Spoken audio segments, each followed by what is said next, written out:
Well, hello everyone, and welcome to another lecture video that I'm making here. This one, as you see, is referred to as Psychology Applied. This is the different approaches or the different perspectives to psychology, and I definitely want to spend a little time covering this because we don't handle things the same for everything. There are different approaches for different situations, be it issues trying to apply psychology with work-related issues, with children, with trying to learn things. There are different ways of looking at things if people have health issues and so on and so forth. We don't apply mental health issues, the Freudian approach to everything. So let me get started. You'll see what I mean. The very first thing that a lot of people are surprised about are what we call the behavioral perspective. The behavioral perspective tries to understand human behavior by looking at it in terms of reward and punishment. And a lot of that comes from the environment. I really don't like the word punishment. Punishment is sort of deceiving. It sounds like you're in a lot of trouble. Uh, Not always, okay? Some people think of punishment as child-like spankings and groundings. It can be part of it, but that's not all of it.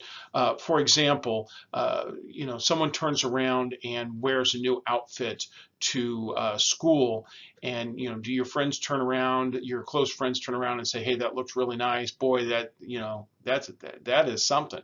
Or do they turn around and say nothing and walk away and giggle and so on? You might call that punishment, all right, in that regard. A lot of working in childcare, a lot of working in the business industry focuses on the behavioral approach because we're not trying to understand what's going on inside of them. We just want to try and fix the outside. A lot of therapies works this way. We try to just fix the problem. We don't always worry about what's going on inside the person, what caused it, and so on. We just change it, and sometimes that's all we can do. So you see the behavioral approach used a lot with industrial organizational psychologists, used a lot in daycares, a lot in schools. We reward kids if they do well. We don't necessarily reward them if they don't do well, and so on.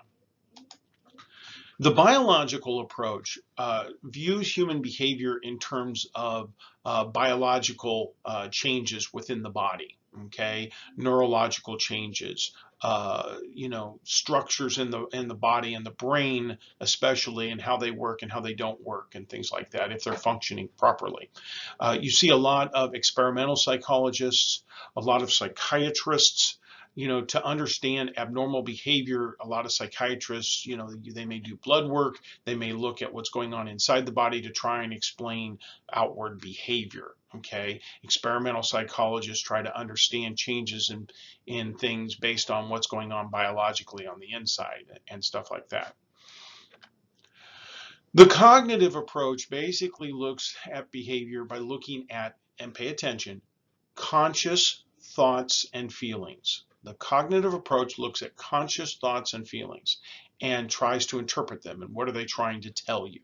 They're not looking at the unconscious, they're looking at conscious thoughts and feelings and things like that. And the whole idea behind this conscious thoughts and feelings is, I think of the cognitive therapist who turns around and may say something to you like, and how does that make you feel? Trying to make you consciously aware of your actions and your thoughts and your feelings. There's a joke out there where a therapist says, and how does that make you feel? And the client responds, well, it makes me angry. Well, how does that make you feel? Well, that makes me feel, sad. Well, how does that, they keep going over and over that. The idea behind the cognitive approach is looking at conscious thoughts and conscious feelings. And that's how we try to understand human behavior. Not by going into the biology, not by looking at how people reward or punish you, by looking at conscious thoughts and feelings. The next one is called the psychodynamic approach. Psychodynamic. This approach is the one that's probably most associated with Sigmund Freud and Freudian theory. The psychodynamic approach basically says that behavior results from unconscious forces. You are who you are because of unconscious forces found deep within you. And a lot of those are very primal, a lot of those are very animalistic. I mentioned that in the history version or history lecture. all right, you don't have much control over them.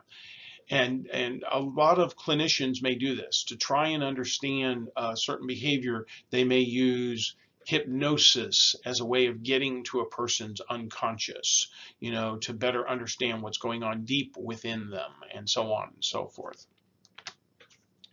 The humanistic approach is a little bit different. The humanistic approach doesn't look at conscious forces or unconscious forces or biology. The humanistic approach basically views behavior as a result of freedom of choice, free will. You are the way you are because you choose to be that way. That's the humanistic approach. So if a person is, for lack of a better term, a jerk, okay, some people, that person may turn around and claim, well, I'm just a product of my environment. I long ago, people rewarded me when I did bad things, and now I do bad things. They're trying to use the behavioral approach, or there's something biologically wrong with me. The humanistic approach says you are the way you are because you choose to be that way. Okay, so if a person is a jerk, it's because they choose to be a jerk. Okay, it's not due to unconscious forces. It's not due to the people around them. They choose to be that way. And that one's a little bit disturbing to individuals because it places responsibility right on them. But the nice thing about the humanistic approach is it's the easiest to change. Say you want to change your personality. It's the easiest to change, and that part is a plus in that regard, because you can change yourself quite easily in that regard. So imagine going to a brand new school. Maybe you were in high school, and for one reason or another, people made the assumption that you were the class clown. And by your junior year, you were tired of that because no one would ever take you seriously. So you go to a new high school, your parents move, you get moved, you enter a new high school, and you can just start all over. No one knows you. So you can walk in on day one with a completely different way of presenting yourself. Changing who you are is quite easy. That's one of the advantages to the humanistic approach in that regard. Excuse me, the evolutionary approach says that a lot of human behavior, to study it and understand it, is that it is a product of evolution. We are the way we are because of how we have evolved. All right. This field is somewhat new. I don't think it gets as much study as other fields because it's sort of hard to study in some results. To say that behavior is a result of evolution is a difficult thing. You sort of leave it to the evolutionary biologists to understand. It has its place, but it is a different beast altogether. That's the one I probably see the least of. Probably the one that is most up and coming right now is the sociocultural view. And the sociocultural view basically says, tries to understand behavior by looking at the culture that you grew up in. The behavioral approach might look at the immediate people around you, but the sociocultural approach looks at the entire culture around you and how you grow up in a particular culture and stuff like that. Do you grow up in an inner city? That's your culture. Do you grow up in an urban area or a rural area? That is your culture. That's the whole surroundings around you. Are you in a town of a million population, or are you in a town that barely has 1,000? And things like that. That's one facet that can play into it.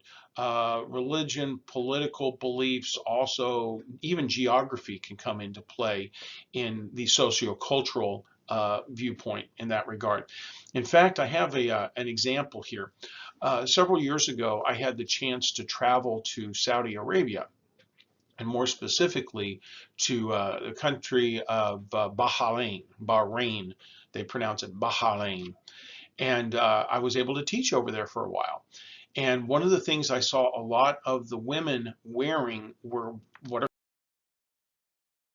is a form of clothing that basically follows their religious beliefs, and a lot of times it covers you from head to toe.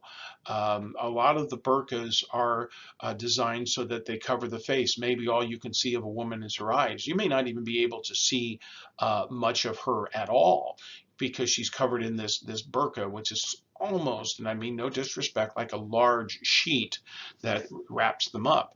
Um, to them, that's quite common. To them, that's quite normal. Funny how in our culture to suggest to women that you should be wearing burqas, many might take offense. And this picture, I'm not trying to be disrespectful. What this picture is a picture of a woman in a burqa walking down, say, the sidewalk, and she's passing a woman in a swimsuit, a bikini. Okay, and the woman in the swimsuit, there's a lot of her skin exposed. She's wearing a swimsuit and she's got glasses on. And the woman in the burqa is looking at the woman in the swimsuit. The woman in the swimsuit is looking at the woman in the burqa. And as you see there, they're thinking to themselves. And the woman in the swimsuit is thinking everything covered but her eyes. What a cruel male-dominated culture. Okay, well, that's our mindset. That's our culture here. To be told to wear a burqa, how terrible is that? But in their culture over there, sort of a strong Muslim culture that I saw, they were quite comfortable with it. This was following, God's laws and the rules of the Muslims, and they were quite proud of that. And you see the other picture there, while the woman in the swimsuit is saying everything covered but her eyes. What a cruel male-dominated culture. That's what she's thinking. The woman in the burqa is looking at the woman there in the swimsuit and says nothing covered but her eyes. What a cruel male-dominated culture.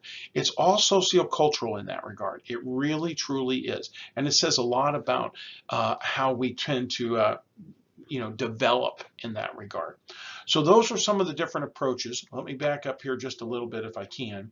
Let me just say this. Of the different approaches that we have here, okay, one of the things worth noting, we said the behavioral approach, the biological, the cognitive, the psychodynamic, the humanistic, evolutionary, sociocultural. Imagine someone coming in.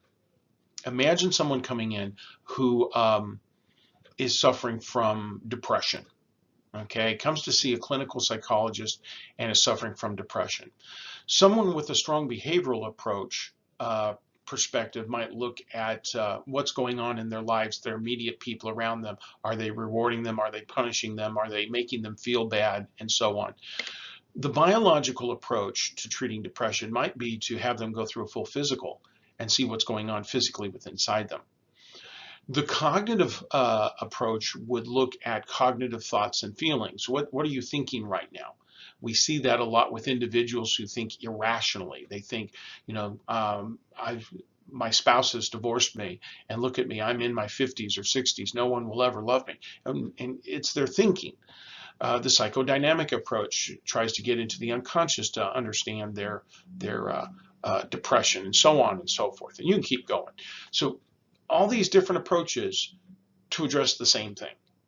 Now, most good clinicians use all of these. They know enough to use all of these different approaches, the behavioral, biological, cognitive, psychodynamic, and so on, all right? But I'm just trying to make a point there that it can be used in a great many ways. So those are the different perspectives, the different ways of looking at things. Hope that helps.